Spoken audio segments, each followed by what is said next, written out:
Queridos companheiros e queridas companheiras, eu penso que eu tenho que dar dois avisos para vocês primeiro. Um é que vocês estão percebendo que a minha garganta está muito rouca e eu ainda tenho que fazer uma passeata lá na Liberdade, em Salvador, no Dia da Consciência Negra. E por isso eu vou tentar economizar nas palavras. Eu queria apenas dar um recado para vocês. Eu acabo de fazer uma viagem a Medellín, participar do encontro da Claxon e participei do encontro junto com o companheiro Pepe Mujica, ex-presidente do Uruguai, e o assunto era provocar a juventude a assumir um papel mais importante na política dos países da América Latina. Chegamos até em pensar que eu e Mujica devêssemos gravar um vídeo debatendo a questão da juventude ou fazer um livro num debate entre nós para a gente poder tentar fazer essa boa provocação à juventude da América Latina. E nesse encontro de Medellín, tinha aproximadamente 8.000 pessoas, dos quais 80% era de jovens. Mais de 80% era de jovens. Numa demonstração de que a ideia de que a juventude não gosta de política é apenas uma ideia de quem não gosta de política. Porque a juventude brasileira, historicamente, todas as vezes que se apresenta crise ou início de crise, é a juventude que vem para a rua dar os primeiros passos para tentar mudar a lógica da política. Esta semana eu fiz ainda uma reunião com a juventude em função do mandato do companheiro Vicentinho lá em São Bernardo do Campo, para discutir o papel da juventude dentro do nosso partido, dentro do sindicato e dentro da sociedade. Na verdade, eu ando à procura de resposta. Eu não tenho nenhuma certeza. A única coisa que me preocupa nesse momento é a tentativa. A tentativa de vários setores dos meios de comunicação. A tentativa de vários setores da sociedade de tentar induzir a sociedade brasileira a não gostar de política. De tentar induzir a sociedade de que a palavra política por si só está apodrecida.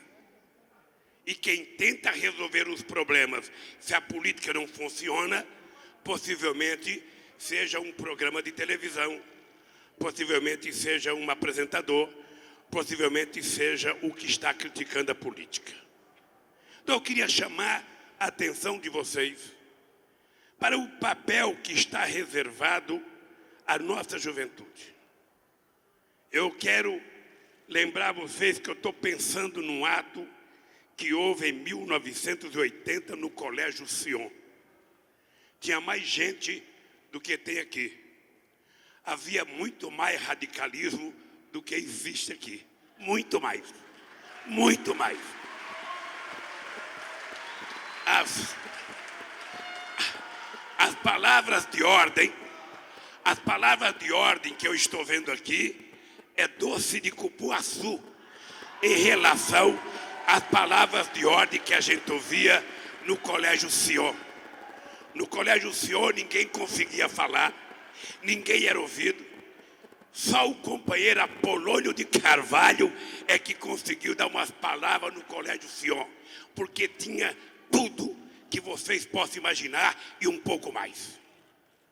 Daquilo e daquela coisa que parecia impossível de ser organizada, surgiu o mais importante partido de esquerda da América Latina.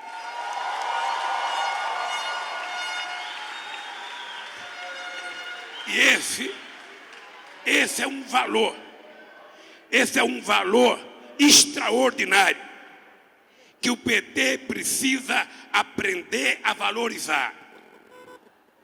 Nós conseguimos, pela primeira vez na história deste país, e eu sei que incomoda muita gente quando eu falo pela primeira vez ou nunca antes na história do país.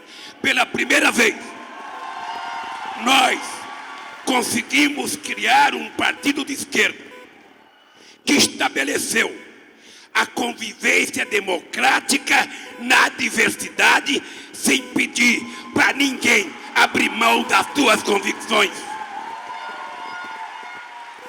Nunca um partido tinha feito a experiência que o PT fez.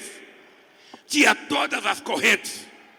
E para mostrar que a gente queria fazer democracia e exercê-la de verdade, a gente estabeleceu, sabe, a participação representativa de todas as correntes na executiva e no diretório do PT, a proporcionalidade. Depois, para avançar mais, a gente aprovou também a participação de jovem, de negro, de índio, de mulher, de branco, de quem quiser. Para dizer à sociedade que esse partido não tem medo nem de praticar e nem de exercer a democracia em toda a sua plenitude. Para nós, não há tema proibido. Para nós, não há tema complicado. O complicado é a gente não ter coragem de debater os temas complicados. Por isso, presta atenção que nós temos que convencer muita gente nesse país. Primeiro, nós temos que convencer as pessoas de que a desgraça de quem não gosta de política é que é governado por quem gosta. E eu sei que em muitos lugares onde vocês trabalham, onde vocês estudam, onde vocês moram, muitas vezes você sai com a bandeira do PT para fazer alguma atividade, tem gente resmungando. Aí eu não gosto de política, eu odeio política, todo político é ladrão. É isso que eles querem, é que se desconfie de tudo mesmo. É isso que eles querem. Então nós temos que dizer claramente, a desgraça de quem não gosta de política é que é governado por quem gosta. E quem tá falando isso para vocês é um cidadão que em 1978 eu achava que eu era muito esperto. Eu tinha feito as greves no ABC e eu já estava virando o máximo, tá? Então, a imprensa, eu era unanimidade na imprensa. Eu era o operário apolítico.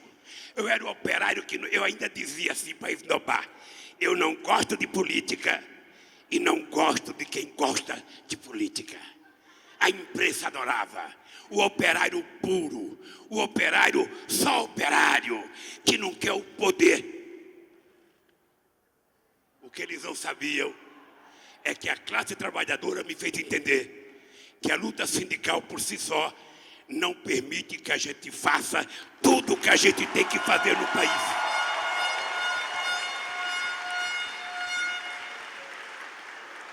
E aí, quando nós começamos a discutir o movimento pró-PT, conseguimos criar o PT, aí aquele metalúrgico que era unanimidade, deixou de ser unanimidade. Aí já começou a aparecer os defeitos. E é isso que eu quero alertar vocês. Nós temos que adotar cada vez mais uma política de convencimento para que as pessoas não abdiquem do exercício da política. Porque sem a política, o que vem é sempre pior.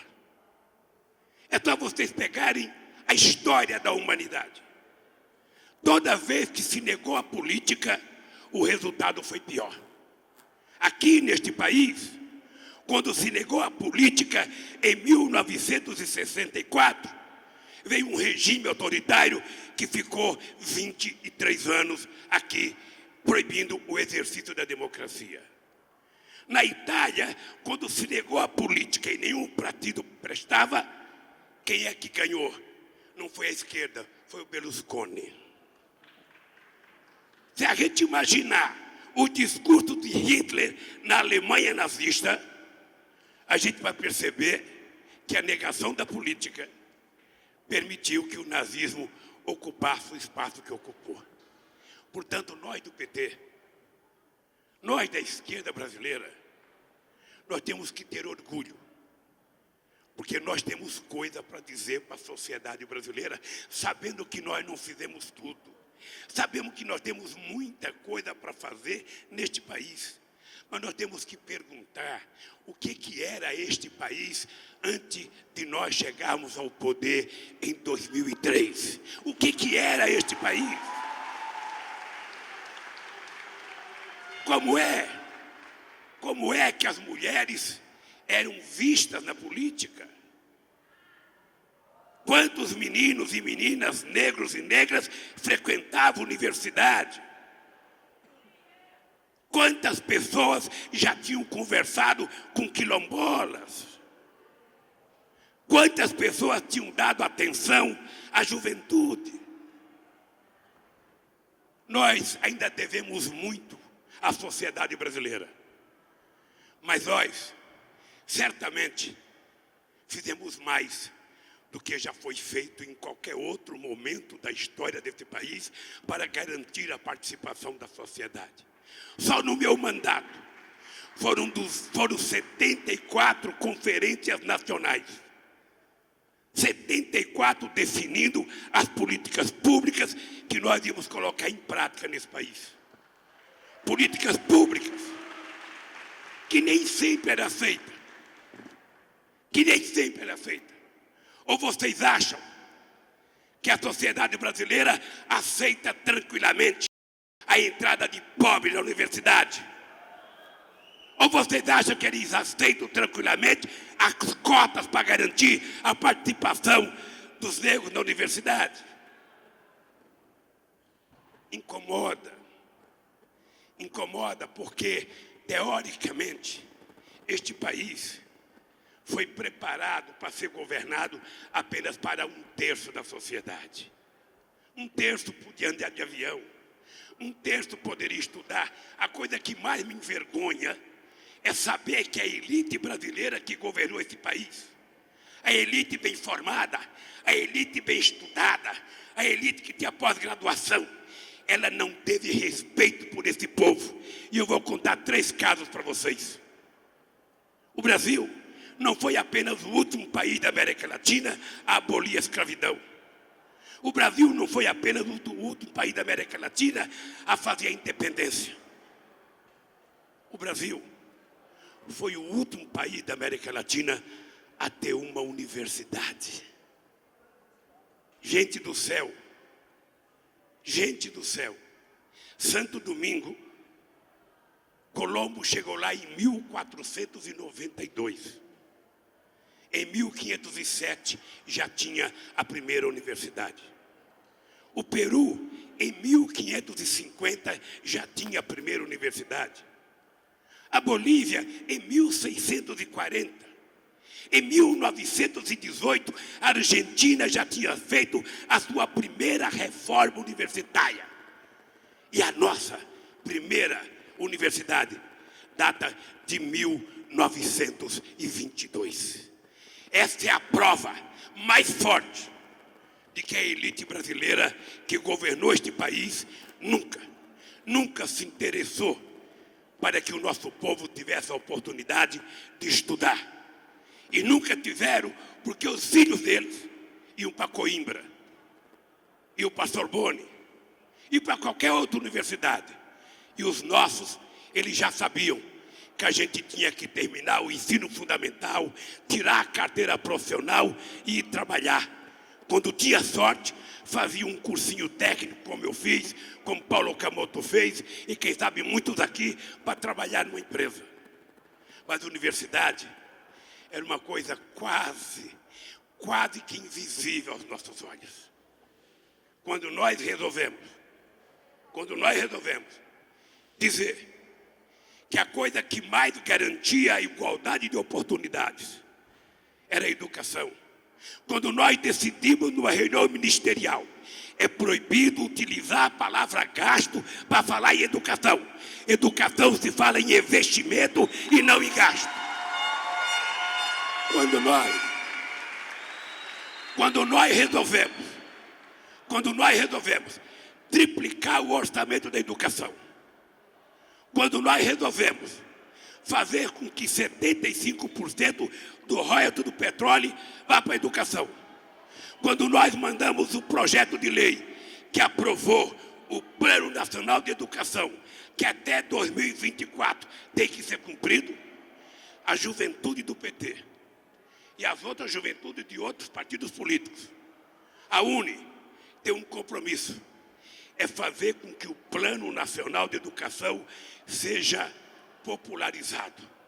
O Plano Nacional de Educação não é só para os estudantes ou para os professores. Eu fui, o mês passado, ao Piauí e fui à Bahia conhecer o que está acontecendo em algumas escolas. E a conclusão que eu cheguei é de que não é possível a gente ter a escola de qualidade que a gente deseja se não houver uma repactuação entre estados, municípios e União. Se não houver a construção de um novo currículo para o ensino fundamental. Se a gente não fizer com que o aluno não vá para a escola por obrigação, mas ele vá para a escola por prazer, porque lá ele vai encontrar não apenas um professor, mas um amigo que vai se preocupar não apenas com a aula dele, vai se preocupar com a vida dele fora de casa. Se a gente não convencer o pai ou a mãe de que a escola é da responsabilidade da comunidade e que o pai e a mãe têm a obrigação não apenas de acompanhar o boletim do filho, mas saber se a escola está funcionando, se o professor está indo para a aula, para saber se o banheiro está limpo, para saber se a comida está boa. Se a gente não envolver a comunidade, a gente não vai ter a escola de qualidade que a gente está prevendo no Plano Nacional de Educação, que tem que ser implantado até 2024. Não adianta pensar que é a Dilma que vai implantar. Ela é um dente da engrenagem. Não adianta imaginar que é o governador que vai implantar.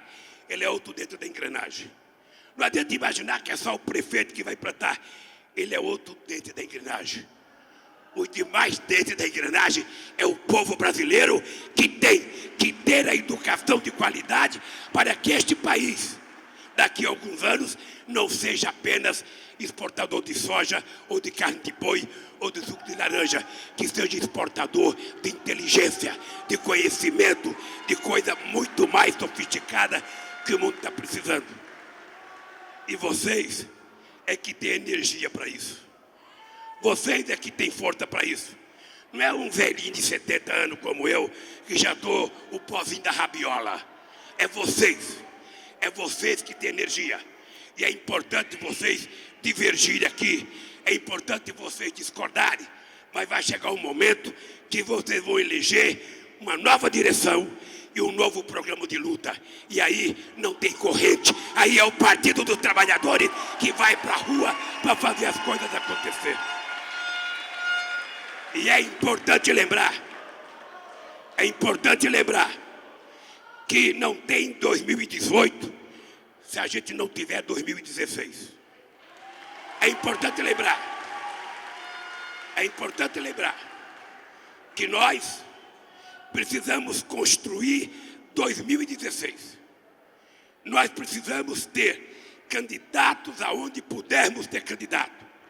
E não é lançar o cara que não tem chance, é tentar escolher o melhor e lançar. Se a gente não tiver candidato, nós temos que fazer aliança, sim. Porque eu queria dizer para vocês, o ideal de um partido político é que ele pudesse disputar as eleições, ganhar a presidência, 27 governadores, 81 senadores, 503 deputados de um partido só. Seria maravilhoso. Em não sendo maravilhoso e não podendo ganhar, a gente tem que fazer aliança com a esquerda em primeiro lugar. Seria maravilhoso que só a esquerda pudesse fazer presidente, 27 governadores, 81 senadores e 513 deputados. Também não é possível, porque o povo não faz aquilo que a gente quer, o povo faz aquilo que ele quer. E muitas vezes a gente tem que aceitar o resultado. E aí quando a gente ganha, a gente tem que construir a governabilidade. Vocês vão ter uma disputa no PT. Alguém vai ganhar, alguém vai perder. Mas depois que montar a chapa, não tem mais diferença. A chapa é do Partido dos Trabalhadores e todos têm que trabalhar unidos. Então, queridos companheiros e companheiras, nós temos autoridade moral, nós temos autoridade política para provocar a juventude brasileira para o bom debate e para o bom embate. Nós temos que debater claramente o que é que nós fizemos neste país. Porque o que nós fizemos é aquilo que prova que a gente tem competência para fazer. E depois nós temos que discutir qual é o futuro, o que é que nós desejamos. Eu acho que um congresso como esse, e queria terminar fazendo uma boa provocação, um congresso como esse tem que sair propondo alguma coisa mais forte de interesse da juventude desse país. Apenas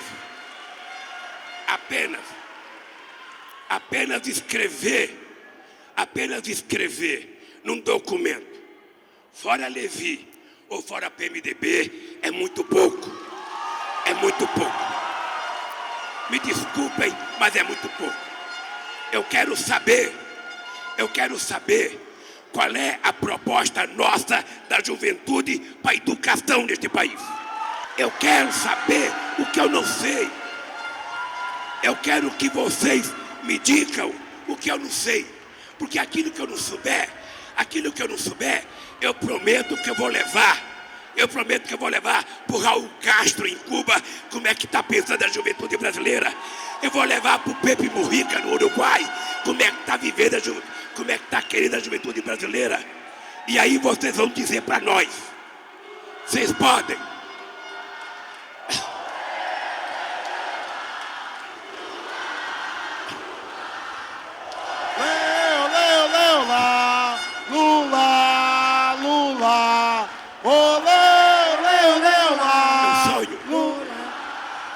Eu sonho que um dia, que não deve estar muito longe, vocês vão chegar aqui e vão dizer o seguinte: ô velhinho, que a nossa turma que fundou o PT, tá tudo velhinho.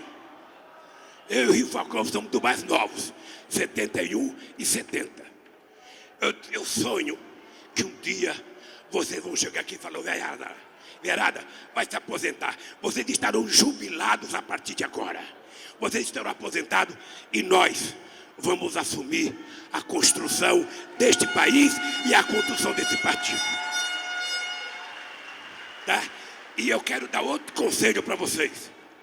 Quando vocês encontrarem na rua, no prédio que vocês moram, na vila que vocês moram, na escola que vocês estudam, no local que vocês trabalham, aqueles ignorantes que, como eu, falava que não gostava de política, aquele que fala que todo mundo é ladrão, todo mundo é ladrão, todo mundo é ladrão, você falou, filho da mãe.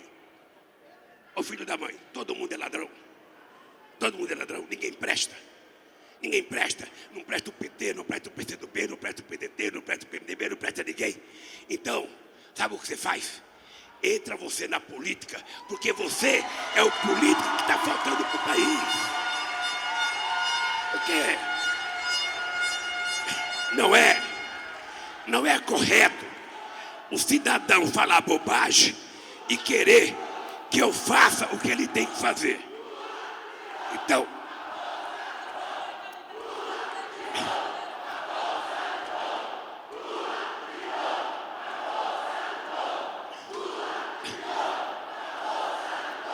Olha, deixa eu dizer para vocês uma coisa. É importante a gente ter claro. É importante a gente ter claro para a gente não queimar etapa. Eu vou terminar dizendo isso.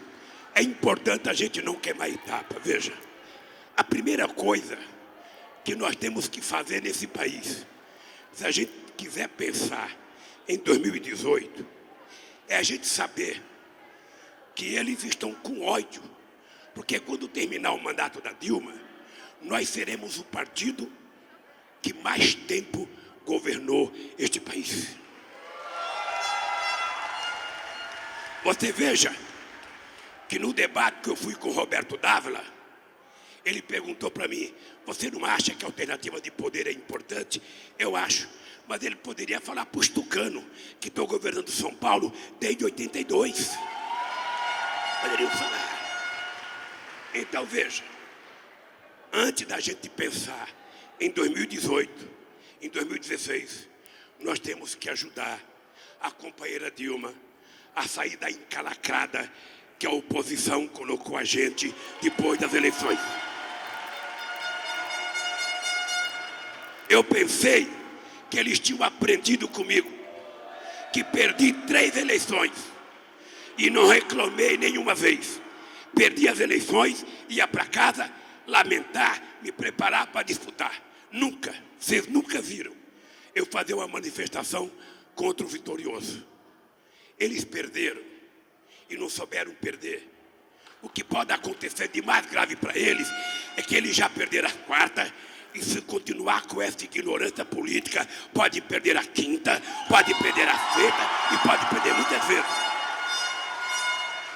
O que nós precisamos ter consciência é que a primeira tarefa é ajudar a companheira Dilma. É ajudar. Tá? É ajudar. Deus queira que seja aprovado tudo que ela quer até o final do ano, para que a gente possa virar a página do ajuste e colocar a página do crescimento no lugar, para que a gente possa fazer esse país voltar a crescer. A segunda coisa, depois de recuperar a Dilma e o nosso governo, é a gente ajudar nossos prefeitos. Não está fácil governar em cidade. Tem pouco dinheiro, está difícil. Vocês que moram em cidade que é governada pelo PT, você sabe que não está fácil para nenhum. Agora, nós temos todas as condições. Tem gente que fala: o PT acabou. 2016 o PT acabou. Vamos fazer uma pequena surpresa para eles. Vamos fazer. Em 2005 ele falava: o Lula acabou. Está sangrando. Quando chegar 2006, nem transfusão de sangue resolve o negócio do Lula. E o que aconteceu em 2006? Ganha. Quando chegou a eleição da Dilma, ele dizia: essa mulher, ela não vai se eleger. Ela nunca foi vereadora, ela nunca foi prefeita, ela nunca foi deputada, ela é um poste. Pois bem, o poste iluminou este país durante as eleições de 2010. Tá? E a situação delicada que a Dilma está vivendo hoje não é dela, é nossa. Então nada de ficar resmungando. É levantar a cabeça. Porque imagine se a mãe de vocês, quando vocês tiveram a primeira febre e começaram a chorar, a ter dor de barriga, a fazer cocô sem parar, se ela jogasse vocês fora. Vocês não estariam aqui agora, porra. Então, se nós estamos passando um momento delicado, é hora da gente se juntar e ajudar a Dilma a vencer todos os obstáculos. Por último, aí a gente vai começar a pensar no futuro. Agora, antes da gente pensar nesse futuro, nós temos que pensar no nosso partido. O nosso partido precisa, no próximo congresso, se reorganizar de muita força. Eu não quero que o partido volte a ser o que era, não. Quando eu falo voltar ao passado, não é o partido voltar ao que a gente falava. Se vocês soubessem como eu era, eu ia fazer campanha em 2002. Aí eu chegava no palanque e eu falava: o PT era tão radical que às vezes o povo queria votar na gente e ele falava, porra, eu não estou preparado para votar nesse partido. Eu lembro, eu Jacobitá, aí eu lembro que a gente falava o seguinte, não adianta votar em nós. Não adianta votar em nós por votar. Nós não queremos o voto pelo voto. Se você vai votar na gente e acha que a gente vai fazer escola, vai fazer as coisas, está enganado. É você que tem que fazer. Eu saía de lá, chegava o meu adversário, falava, eu vou fazer escola, eu vou fazer hospital. O cara falava, porra, vem um aqui, que é o meu voto, e diz que não vai fazer nada. Vem o outro e diz que vai fazer tudo, eu vou votar no outro. Então, nós precisamos ter clareza do que nós queremos fazer nesse país. Nós precisamos ter clareza de quais as propostas de futuro que a gente vai apresentar para a nossa sociedade. Aquela manifestação de junho de 2013, ela foi um alerta. Eu não sei se a gente aprendeu. Eu não sei se todo mundo aqui já tem claro o que significou aquela manifestação. A única coisa que eu sei é que foi a primeira vez que esse rapaz daqui apanhou de skate. A CUT sendo agredida com skate. A coisa nova. Isso é novo. Então, eu não sei, nós precisamos tirar lições, sabe? Nós precisamos tirar lições do que está acontecendo nesse país, da insatisfação, das coisas que estão acontecendo. Achar que aquele movimento todo foi só por conta do passe livre. Se fosse verdade aquilo, essa greve dos alunos de São Paulo teria feito uma movimentação muito maior, porque a polícia está agredindo a meninada que está defendendo a manutenção das escolas. Enquanto a gente está se matando para construir mais escolas, o governo de São Paulo está fechando. Há uma contradição que nós precisamos saber tirar proveito para o debate político. Por isso, companheiros e companheiras, eu acho que esse partido tem 35 anos de idade, talvez mais velho que todos vocês que estão aqui. Esse partido que já teve glórias, já teve problemas, e todo mundo sabe que isso faz parte da política. O que a gente não pode admitir neste país é continuar vendendo a ideia que somente a campanha do PT recebeu dinheiro de propina sem provar se foi de propina mesmo. É apenas uma tese. E eu quero saber se o dinheiro do PSDB foi buscado numa sacristia. Eu quero saber. Sabe? Porque eu disse no Roberto Dávila, a impressão que eu tenho é que tinha vários cofres. A empresa recebia da Petrobras, todas elas. E cada uma tinha vários cofres. Então tinha um cofre do dinheiro honesto, o cofre do dinheiro podre, o cofre da propina. Então, porra, será que o Vacari era burro, só ia dar propina, porra? Será que o Vacari é inteligente do jeito que é? Ele não poderia uma vezinha só correr no cofre do dinheiro bom e pegar um pouquinho e deixar o PSDB correr na propina? Não. Então esse material que o PT publicou, é importante vocês lerem. Porque ele não explica tudo. Mas é a coisa que mais explica até agora do que já foi feito pelo nosso partido. E a gente não pode permitir que ladrão fique chamando um petista de ladrão. A gente não pode permitir. Até porque é preciso provar o que falam. E isso, companheiros, depende muito de vocês. Eu tenho até o direito, velhinho que estou, de baixar a cabeça, cansadinho. Mas vocês, na idade de vocês, por favor, levante a cabeça. Sabe, com muita humildade. Não aquele levante de cabeça de arrogância, mas aquele levantar de cabeça de quem sabe o que quer, de quem tem razão e de que não vai permitir que eles consigam destruir o nosso governo e o nosso partido. Um abraço e boa sorte para a nossa juventude. Lula, guerreiro do povo brasileiro. Lula, guerreiro do povo brasileiro. Lula, guerreiro do povo brasileiro. Lula, guerreiro do povo brasileiro.